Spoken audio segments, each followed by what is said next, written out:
আচ্ছা, তাহলে আমরা এই পর্যায়ে যে ন্যানোর যে বিষয়টা পিএইচপি স্ট্যান্ড নিওন নিওন যেটা ছিল সে বিষয় নিয়ে একটু করি, সেটা হলো যে এই জায়গাটায় এইটার যে কাজ সেটা হচ্ছে যে পিএইচপি কোডে যদি কোনো ভুল থেকে থাকে, যেমন আমরা অনেক মেথড অনেক সময় ডিক্লেয়ার করে থাকি কিন্তু পরবর্তীতে আর ব্যবহার করা হয় না, তো সেই জিনিসগুলোকে সে আইডেন্টি করে দেবে।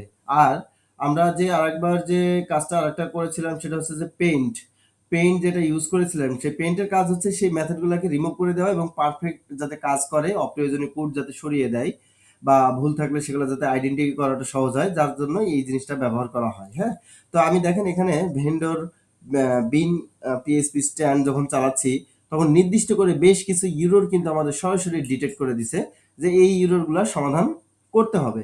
যেমন এখানে বলে দিছে যে প্রোফাইল পেজে আছে যে টোস্ট নামক যে মেথড আছে, এই মেথডটা সে আননোন। এই যে ফ্লুক্স আমরা আনইনস্টল করেছিলাম, সেই ফ্লুক্স আনইনস্টল করার কারণে এই জিনিসটা আনডিফাইন্ড হচ্ছে, পাচ্ছে না, দেখেন ক্লাস পাচ্ছে না। তো যার কারণে কিন্তু এই এররগুলো দিচ্ছে, যেগুলো আমাদের প্রোডাকশনে যাওয়া কোনোভাবেই ঠিক হবে না। তো এই জিনিসগুলোকে আগে থেকেই শনাক্ত করার জন্য মূলত এই কাজগুলা আমরা অনেক সময় নর্মাল কোডে যখন পিএইচপিতে কোড লিখি তখন কিন্তু এগুলো আইডেন্টিফাই করার জন্য তেমন কোনো অপশন থাকে না।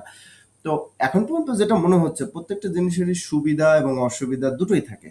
তো যেমন ল্যারাভেলে অনেক সুবিধা আছে তেমন অনেক কিছু অসুবিধাও কিন্তু এর মধ্যে দেখা যাচ্ছে। বুঝতেই পারছেন যে অনেকগুলো ফাইল, অনেক কিছু জিনিস বোঝাটা, মনে রাখাটা এটা মোর দ্যান কমপ্লেক্স।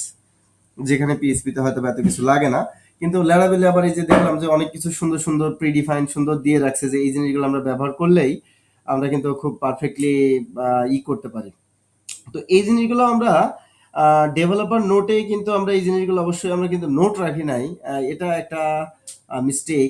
এই জিনিসগুলো আমাদের নোট রাখা উচিত ছিল, নোট রাখা উচিত ছিল কমান্ডগুলা। কারণ এই নোটগুলো আমরা তো পরবর্তীতে আমাদের লাগবে, তাই না? আর একটা আছে কি ভেন্ডর, ভেন্ডর কি দিতে হয় জানো, বিন, তারপরে পেইন্ট, তাই না? এইভাবে আমরা টেস্টও দিতে পারি, আবার শুধু পেইন্টও চালাতে পারি, আবার এখানে ভেন্ডর বিন পিএইচপি স্ট্যানও চালাতে পারি, আবার অ্যানালাইসিস ছাড়াও চালাতে পারি, তাই না? এই দুটো জিনিস চালাতে পারি হয়তোবা। আরো অনেক সামনে কমান্ড আমরা পাবো, যেগুলা কমান্ড আমাদের হর হামেশাই হয়তোবা ব্যবহার করতে হবে, যেগুলো আমাদের ডেভেলপমেন্টের গতিকে নির্ভুল রাখতে অনেক সাহায্য করবে।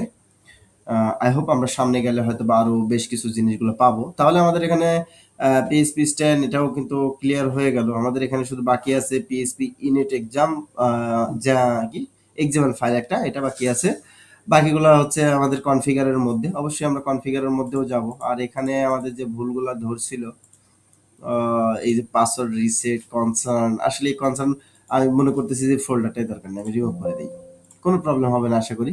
আর ডিলিট করার পরে যেহেতু এখনো কোনো কিছু বুঝি না জানি না, হ্যাঁ, সেই ক্ষেত্রে অবশ্যই আপনি একটা কাজ করবেন, পিএইচপি কম্পোজার রান ডেভ, এইটা একবার চালিয়ে নেবেন, হ্যাঁ, যাতে বুঝতে পারেন যে ওইটার কারণে এই প্রবলেমটা জেনারেট হয়েছে কিনা। হ্যাঁ, রিলোড দিলাম, আগে দেখে নিই যে টার্মিনালে পারফেক্ট হচ্ছে কিনা। ইয়েস, টার্মিনালে কিন্তু পারফেক্টলি রান হয়েছে।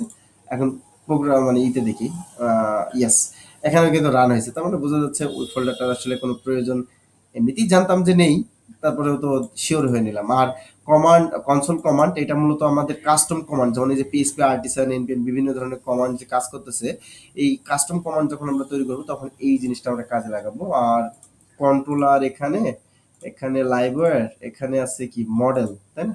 মডেল আছে, এখানে আছে কি প্রোভাইডার, আর এই কয়টা জিনিস এখানে আছে। ক্যাশ আছে, ক্যাশটা কিন্তু আমরা এখনো রিমুভ করতে পারি নাই।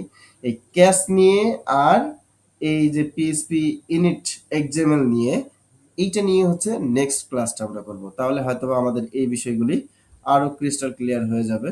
আমি আগেও বলছি আমার উদ্দেশ্য হচ্ছে যে আমার নিজের ভালো করে এটা আন্ডারস্ট্যান্ড করা, বোঝা, কারণ আমি এটা দিয়ে করতে গিয়ে কিন্তু আটকে গেছি। শুধু এআই এর উপরে নির্ভর করে আসলে কিছুই করা সম্ভব না, আগে বুঝতে হবে। যেমন এখন আপনাদের সাথে এই কাজটা করতে গিয়ে আমি অনেক কিছু ডিপ জিনিসগুলো আমি কিন্তু বুঝতে পারতেছি যে আসলে কোন ফাইলগুলা কি কারণে ব্যবহার হচ্ছে, কিন্তু আমি এআই দিয়ে একটা প্রজেক্ট বানায় ফেলছি ল্যারাভেলের, বাট ওটা দিয়ে কিন্তু আমি বুঝতে পারি না যে কোনটা কি দিয়ে কাজ করছে।